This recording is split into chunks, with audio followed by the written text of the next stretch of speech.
Hello, everybody! I just knocked all my books on the ground. Why'd I have to do a dramatic hair flip? Hey, hi, hello. Yes, it's me.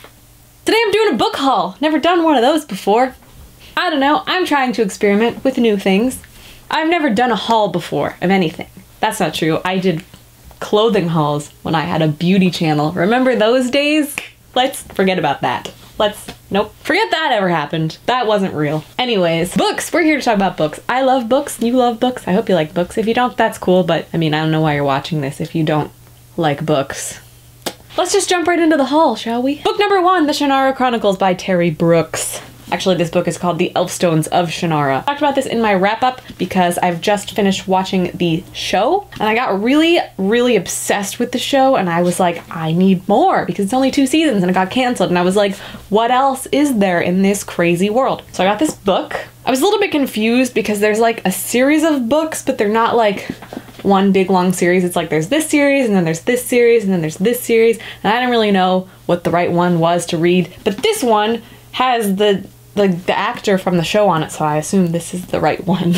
I'm just gonna read you the back of the book instead of explaining it to you in a terrible way that doesn't make sense. Thousands of years after the destruction of the age of man and science, new races and magic now rule the world, but an imminent danger threatens. A horde of evil demons, capital D, is beginning to escape and bring death upon the land.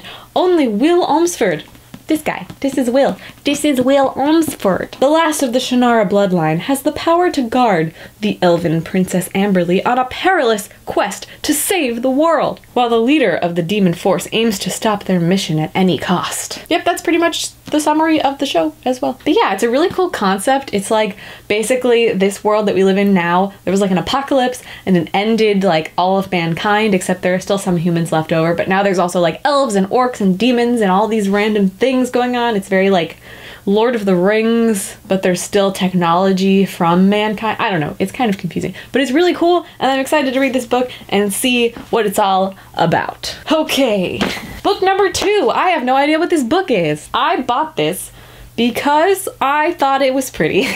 That's it. I've never heard of it.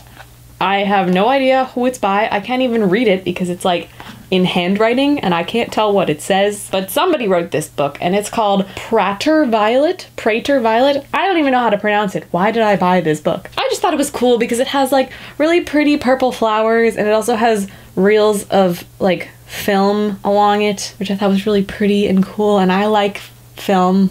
But it's also very short and not intimidating at all, so I thought if I didn't like it, it wouldn't matter, and it was only $6.95.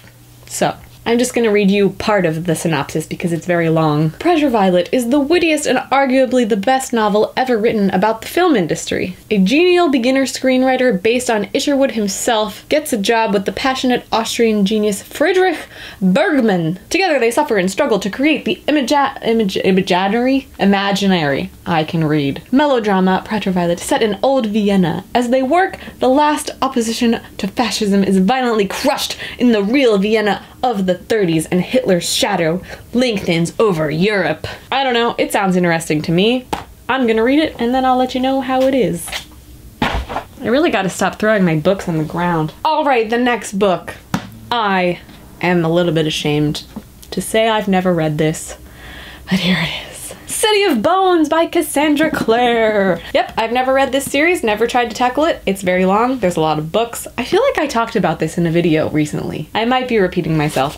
Will you stop it? I'm pretty sure I've already talked about this and why I haven't read it and that I'm excited to start reading it. But here we go again. City of Bones by Cassandra Clare. I'm reading it. That's it. I'm sure you know what this book is. Everybody knows about this book. It's like everybody's favorite book, so I'm gonna read it. And maybe it will be my favorite book too, because I have no original thoughts of my own. Next on my list of books that I bought, we have The Handmaid's Tale.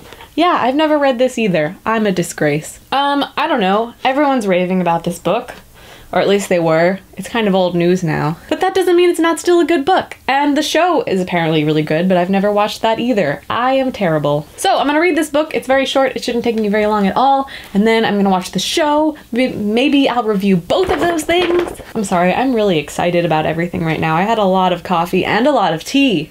What am I doing? Okay, next on my list we have a book, obviously, called Scythe. This book won some kind of award because it has a thingy. But this is Scythe by Neal Shusterman, who has written some stuff and some things. But I was just really intrigued by the title of this and the cover, and I've also heard a few people talking about this and raving about how good it is, so I was like, alright, I guess I should jump on this train and read this book. Let me just read you a little synopsis. A world with no hunger, no disease, no war, no misery. Humanity has conquered all those things and has even conquered death. Now Scythes are the only ones who can end life, and they are commanded to do so in order to keep the size of the population under control. Citra and Rowan are chosen to apprentice a Scythe, a role that neither wants.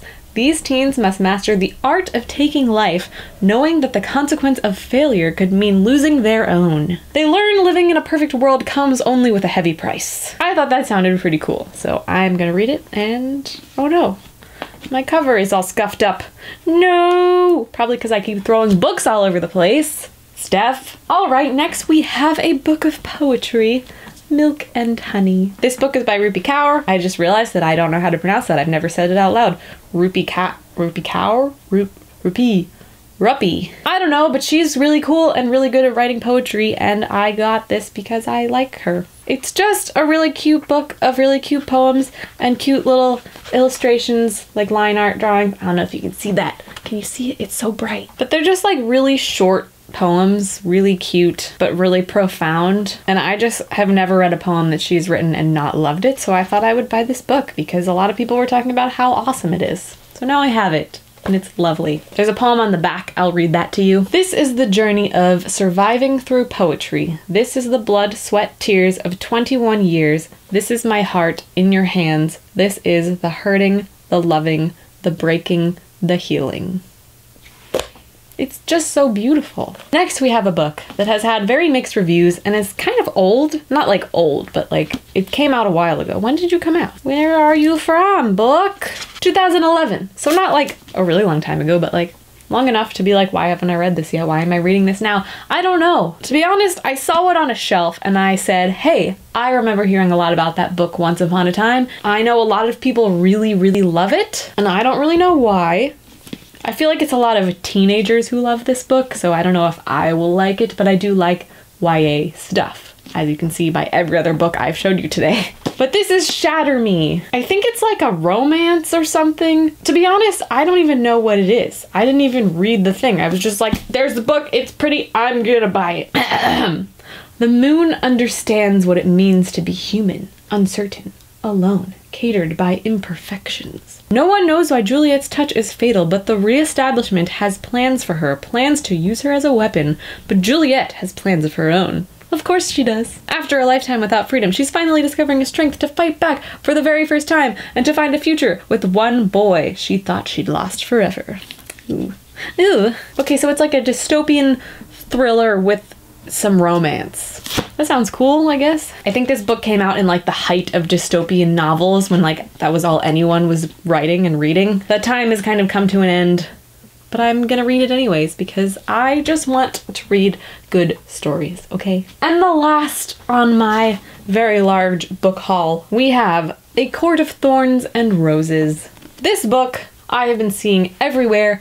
Everyone I know is reading it and talking about it and loving it. It's a series. It's like the YA version of Game of Thrones. Like, it even sounds like it and kind of looks like it, but it's fine. It's cool, whatever. I'm just gonna read it to you. When 19-year-old Huntress Fair kills a wolf in the woods, a beast-like creature arrives to demand retribution. Dragged to a treacherous magical land she knows about only from legends, Fair discovers that her captor is not an animal, but Tamlin, one of the lethal and mortal fairies who once ruled their world. So yeah, it's a fantasy about some stuff and some things. I don't know. It's a really long series, I think. There's like a lot of books, right? Oh no, she wrote another series, the Throne of Glass series, which I think is more popular than this one. I don't know. I don't know what I'm doing. I just saw it and I was like, I'm gonna read that. Basically, I went to the bookstore and I bought every book that I've ever heard of. Like all the books that I've seen like floating around, and I'm always saying to myself, I'm gonna read that book, and then I don't. I bought all of those. So maybe I can catch up to everyone else and read all of these books that I should have read years ago. Anyways, that's it for my tremendously huge book haul today. I spent a lot more money than I should have, but but it's fine. It's over. The deed is done. And you know what? I love books, so it's fine. Let me know if you have any of these books, if you've read any of these books, what you think about them. If you think I should review all of them, I might review all of them. I don't know. We'll see. But thank you guys so much for watching this video. I'm Steph Koza. If you don't know yet, I do have a Patreon page now. Yay! If you want to go there and check it out, it is patreon.com/aggressivecomics. If you want to support me and support this channel, it would mean the world to me. But yeah, thank you guys so much for watching this video. I'm Steph Koza, and I will see you next time. Bye!